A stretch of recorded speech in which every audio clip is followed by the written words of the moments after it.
Welcome to Pindar Poetry. We hope you learned something new. You start by verifying the waterproof housing and camera body for any cracks or grit. This prevents leaks. Next, confirm the film type and how many exposures remain so you plan shots. Once done, dry your hands thoroughly and handle the camera near a clean surface.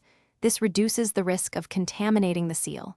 Make sure the battery or flash indicator is functioning, because you'll lose shots if the flash fails underwater or near spray. You'll hold the camera steady and frame wider than usual because water absorbs detail and flattens perspective. Once positioned, lock your grip. Use a wrist strap or control buoyancy, so motion blur is minimized. Make sure to use the onboard flash for subjects within 3 to 4 meters to bring back warm colors lost by the water. Also, angle your shots slightly upward when photographing subjects from below to catch backlight and improve subject separation.